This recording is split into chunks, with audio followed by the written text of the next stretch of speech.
Hey, good morning. This is Chris with Suarez Home and Finance. You are on Coffee with Chris. So we're going to be talking a little bit about credit today. So credit and what it does to affect your scores, your buying power, your cost, your all of the above. So when you so if you've not looked at credit recently, you can go like to Credit Karma and those different things to see what your credit scores are, and that's just kind of used as a tool. So when you're looking at credit, Credit Karma is only two of the three bureaus. So you have Equifax, Experian, and TransUnion. So Credit Karma, those different ones or whatever, they show you different scores. Those are used again as a tool. And most of the time those are used if you are buying a car or getting a credit card. I use those only to see what is on your credit, where your scores are at as far as, okay, there's a noise going on and I don't know what it is. Okay, I don't know what that is going off. So that is going on. I'm so sorry. I'm in a hotel and I don't know why that's going off. So the credit scores are very important. So you can go to annualcreditreport.com. So you could only do annualcreditreport.com it's the only truly free site that is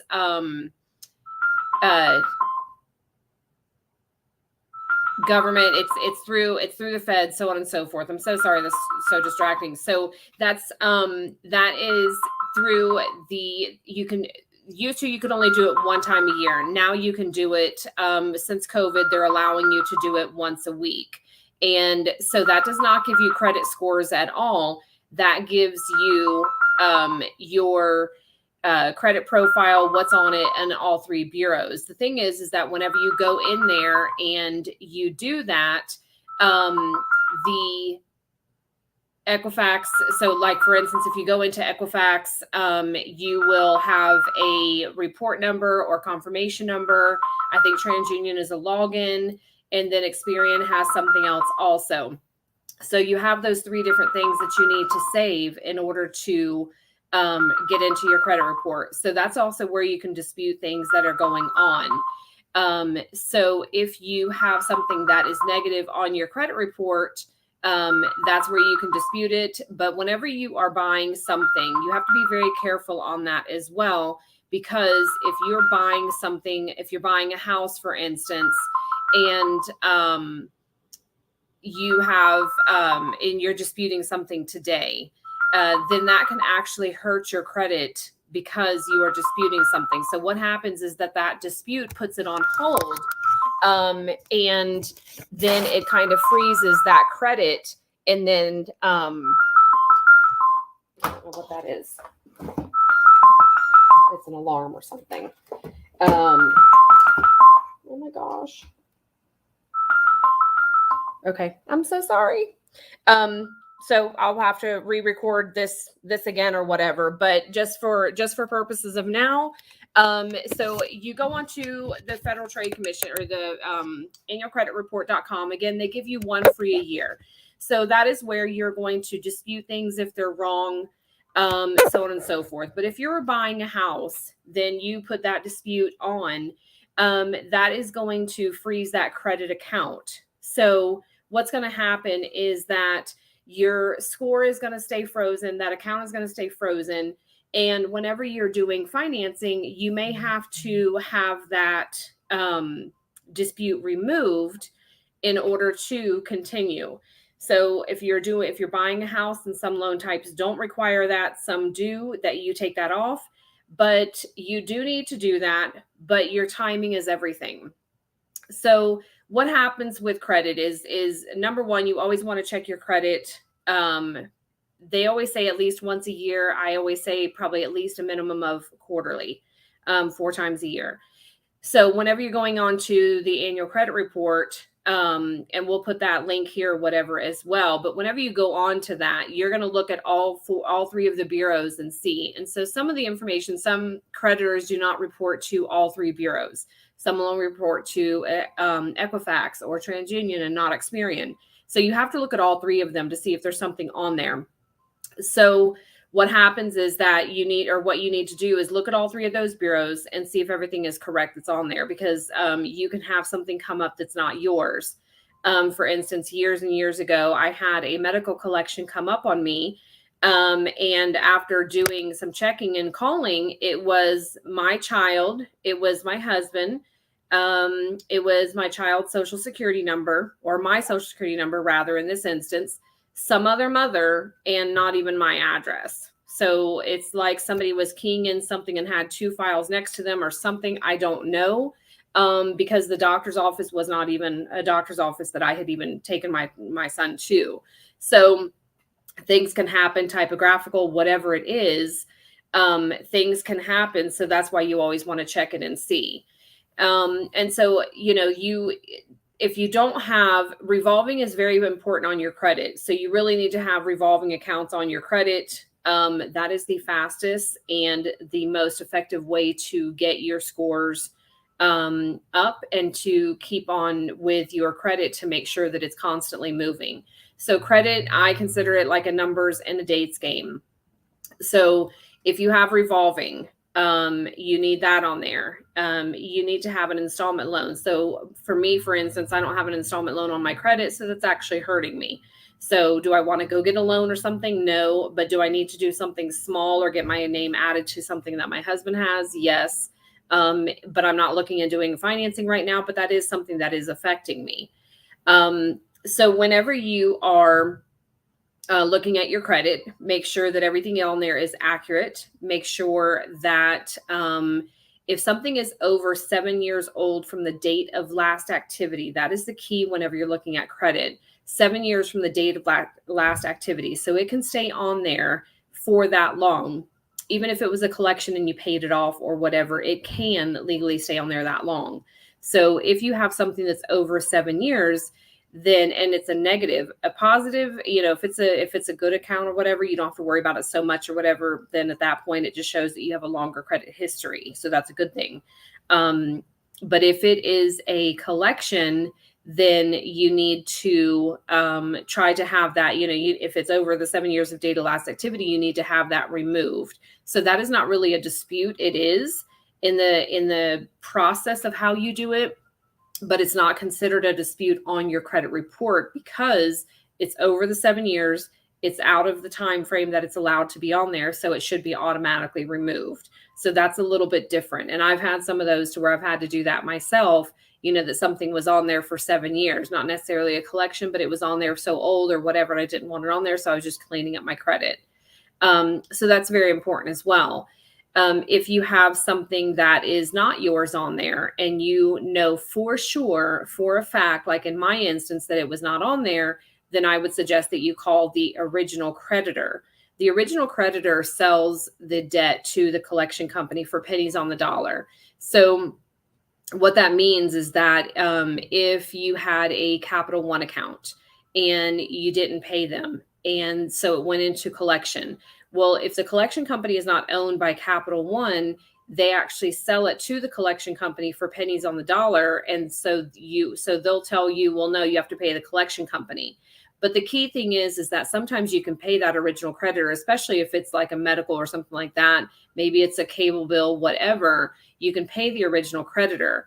The key thing on that is that if the collection is on your credit report, then you want them to what's called recall. You want them to take back the debt so that the original creditor, the Spectrum, the hospital, the doctor, whatever, has it in their hands so that you can pay them in full for deletion. You don't just pay a collection and not have it deleted. That does nothing for your credit whatsoever. So it's very, very important to pay attention to what you're doing. Sometimes your only choice is to pay a collection. And all the information that I'm giving you is on the Federal Trade Commission website. It's on Consumer Affairs. So this isn't anything that, like, I'm not representing an attorney. I'm not representing a credit repair company. I'm not licensed to do credit repair. I've done it for so many years. And so this is my knowledge and educating you and giving you information and so on and so forth. So you can confirm everything that I'm saying on those different websites. So when you have something and it's not right, so you can, sometimes you will have to call that collection company. And so if you have to call that collection company, what we normally try to do is to start with, like, say, for instance, 20%, 25% of the debt. Try to settle it with them for less. Watch what you say. Do you say, "Oh, I've got $10,000, but I'm going to offer you, 500"? No, you have to kind of be strategic of what you're doing and how you're doing it. So you may offer them less to pay this debt off, but again, you need a deletion letter.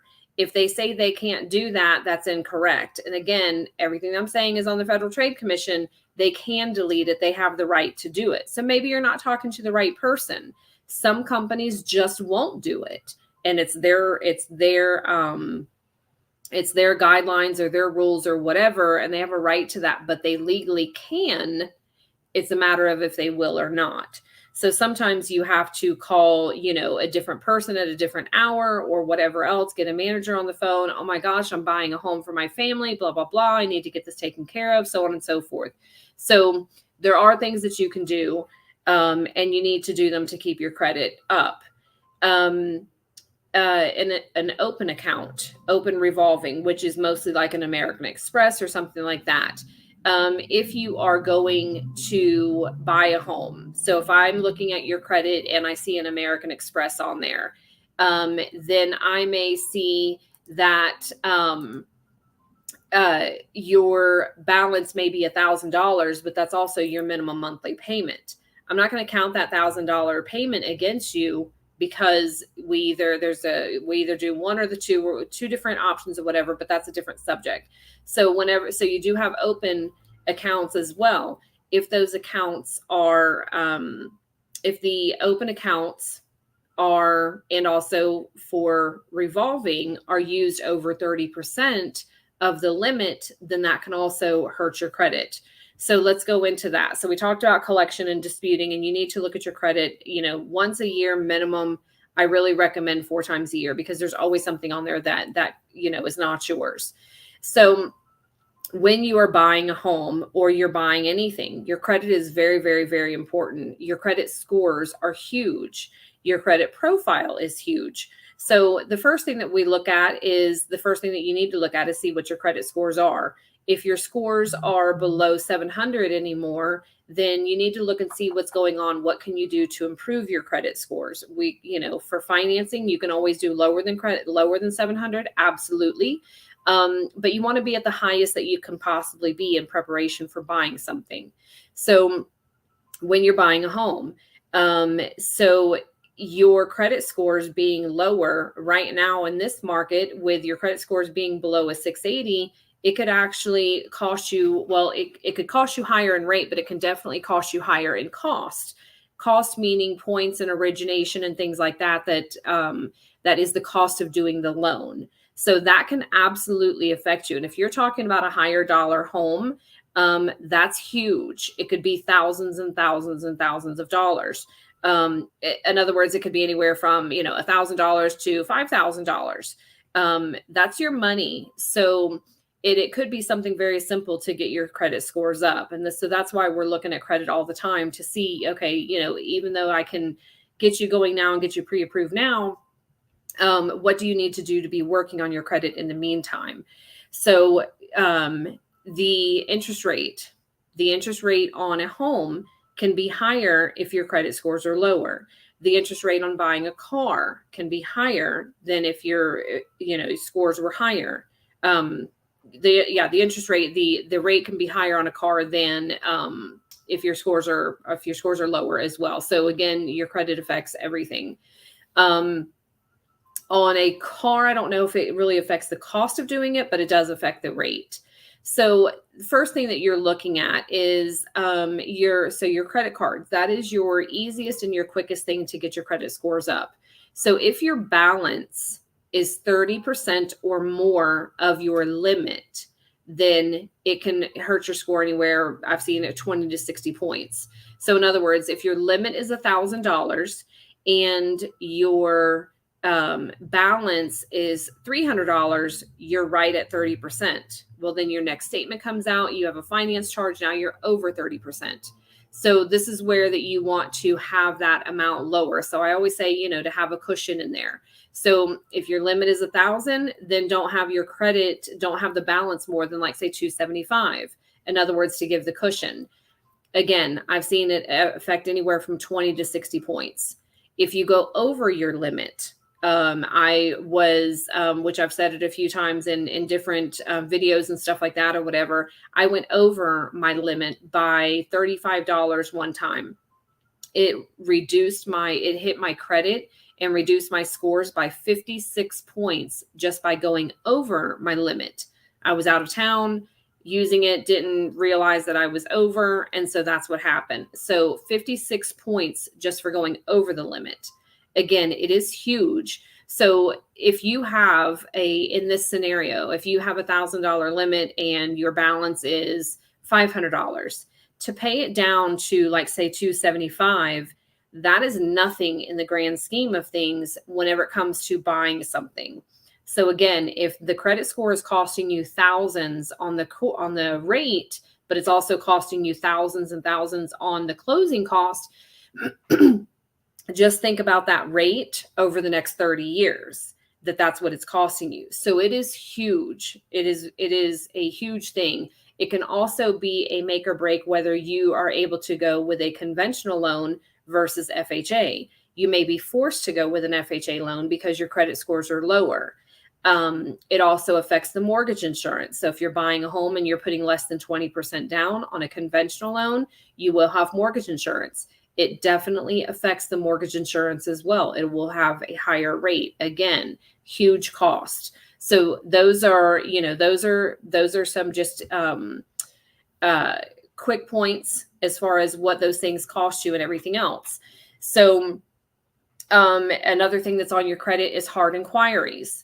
Hard inquiries definitely affect your credit score. So if you're shopping for a mortgage, if you called me today and I pulled your credit today, and so today is July 11th. So if I pulled your credit today and then you called 2 or 3 other banks in the next week, which hopefully you would not, but if you did that and they pulled your credit also, then your score is not going to change. So today is July 11th. If you call somebody on August 12th, then you are going to take another hit for the credit report pull again.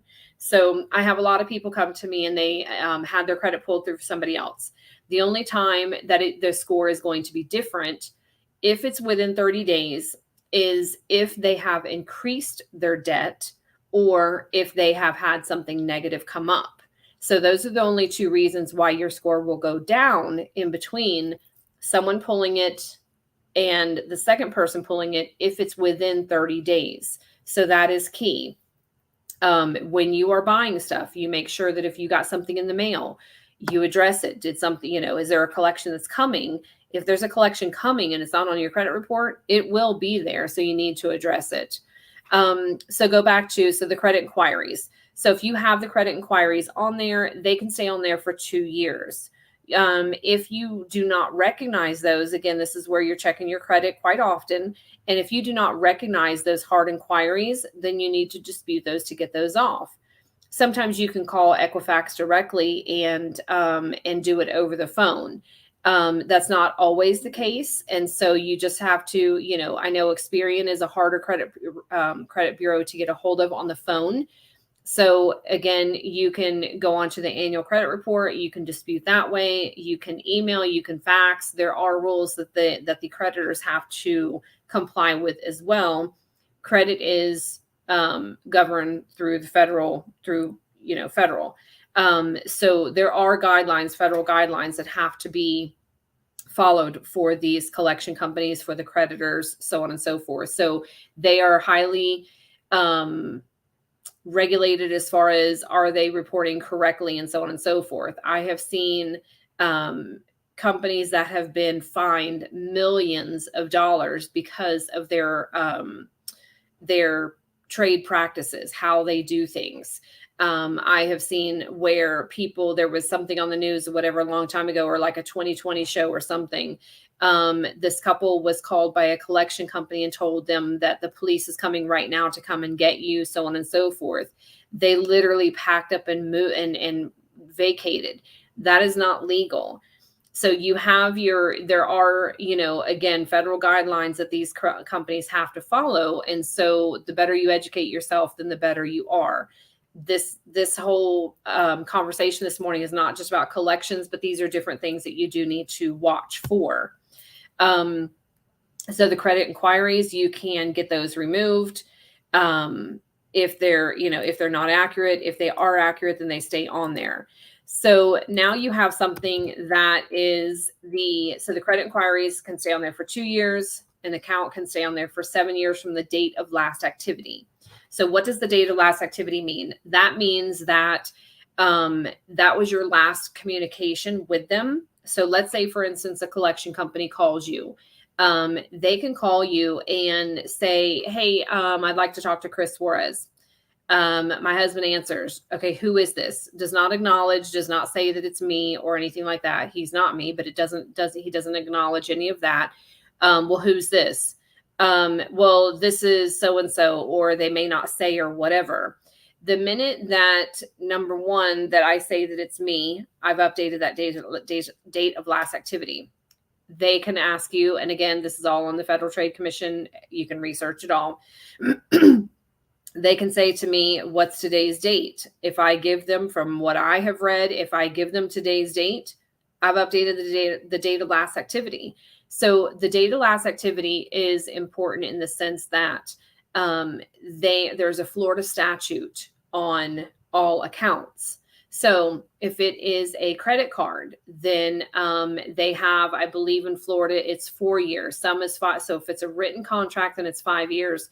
Medical and credit card is, I believe, 4 years. So if your date of last activity is from 4 years ago plus, then they may not have a legal right to collect. They can still stay on your credit report, but they may not have a right to collect that money. So again, if you're doing financing, you don't want to touch that right now. So if it's anything over 2 years old, you don't want to touch it. It needs to be looked at. Is it something that can be handled easy enough? Is it something that's going to hurt you if you wake it up? So on and so forth.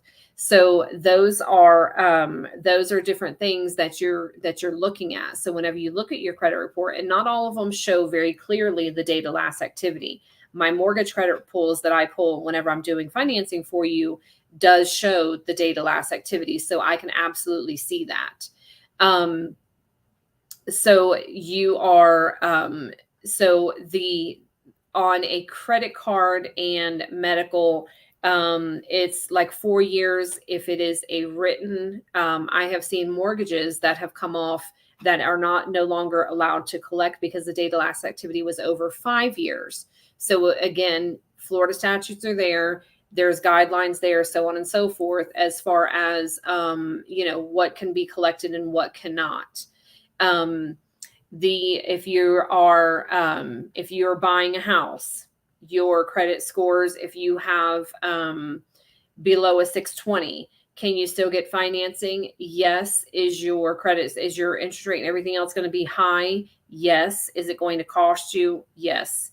If you have no score, so if you've been living off the grid and you have no credit at all, or maybe you're fresh off the block, you're 18 years old, and you have no score at all, then that will affect you as well. So that costs you more money. So you want at least something. You can ask a parent, ask your spouse, whatever, to add you to a credit card, as long as it's not over 30%, but that will help your credit. Again, installment loan. So you can get financing if your scores are below a 620. For conventional, you need a 620 plus.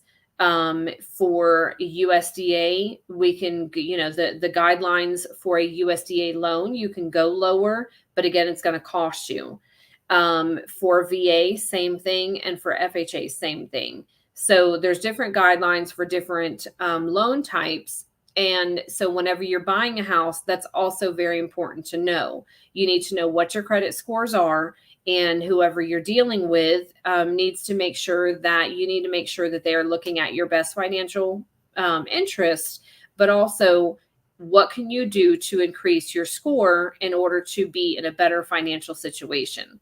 So if this is July and the market is people are kind of waiting to see what's going on, and you know that you want to, possibly prepare to buy towards the end of the year, start looking at your credit now and see where it's at and see what you need to do in order to put yourself in a better buying financial situation.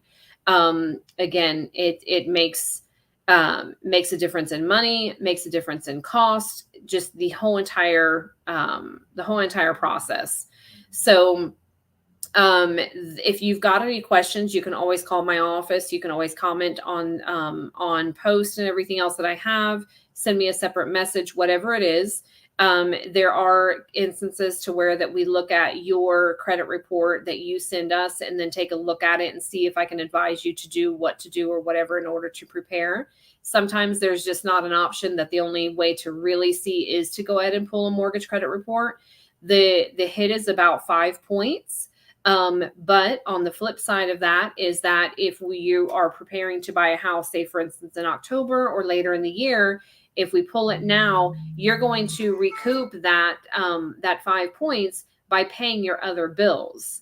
So that's going to come back. It's not going to be, a huge hit out there and then that's going to mess you up. Some people think that because whenever we pull a credit report, oh my God, that dropped me by 20 points. No, that didn't. It's because maybe something negative came up. Maybe you used a credit card over 30% from whenever we pulled the credit. And so again, it is huge to watch your credit. Your credit scores are huge. It is a number and dates game. It is what it is. Have your credit, your revolving below 30%. Do not pay a credit off. If you pay a credit account off to a zero balance by your statement date, that can actually hurt you. You need to leave it a $5 or $10 balance, but no more than 30%. And then keep a cushion in there for that finance charge whenever it comes on the statement. And everything that you're doing, when you're doing these things, you're going by the statement date and not the due date. The due date is, yes, that's when your payment is due. And yes, you make your payment by then. But if you're doing this for finances to get into a house or to, update your credit for a car, you need to do it by the statement date. That is the key. So if you look at your statement, some people say, I don't get a statement. Yes, you do. You just have to go online. So evidently you don't get them mailed to you physically. So you get them online. You need to look at your statement date, and it may also say closing date. So statement or closing date is what you need to look at. So that is about credit. Those are the different things that it is, why it is so important. We will share the annual credit report website here, and then also my phone number. All of that is below, or all that will be linked in here. And if we can help you in any way to get into a home or to, get you prepared to get into a home, whatever we can do to help, please don't hesitate to call us. And I hope you have a great Monday. And we will talk to you next Monday. So have a great week. Have a great day. Talk to you later. Okay, bye.